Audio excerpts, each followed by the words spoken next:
Hiya Matt, really good session today. Hope you found it helpful. If we take a look at these swings now, on the left hand side, as you were saying, the grip was going a little bit too weak. There was a bit too much in the palm and your left hand was twisted around to the left as you look down. This would cause the club face now to be open at impact, hit the ball to the right. Now what you did in your back, so because your left hand was sort of down and under, this would cause you to take the golf club back in what we call a bowed fashion.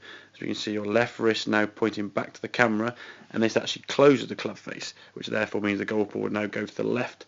Now on a good day when you're timing the golf ball nicely and all things are great, those two lefts and right would hopefully equal a straight. But as we said, consistently it's not going to be a very accurate way to play golf, especially with the drive and the club head speed you're generating. And you'll also find out with this takeaway it causes yourself to drop, get your arms to bend quite dramatically. We can see a lot of leg action there in the backswing, getting the left wrist a little bit bowed and then sort of rising up there. So there's a lot of changing movements there in the backswing.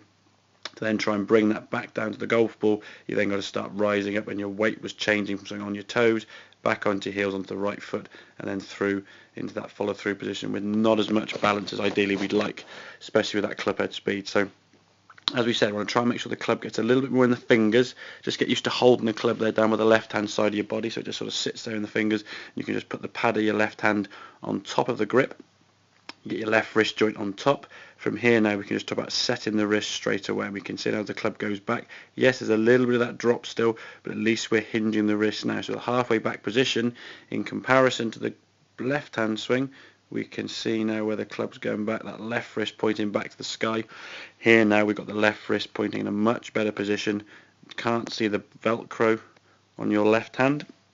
So the club now is a lot more neutral. So from here now, we swing the top of the backswing, everything's going to sort of function in the right manner up to the top. Now yes, there's a little bit more leg action we'd like, but I think in time, once that wrist hinge takes over, we're going to start to get a much better position. Now obviously, as we said, because this wrist action now that we're taking away, stop the ball going left. The first few shots we did have going a little bit towards the right there, but as we said, your bad shot when you first came to the lesson, you said, was that hook to the left, so you can certainly see you're swinging to try and avoid that.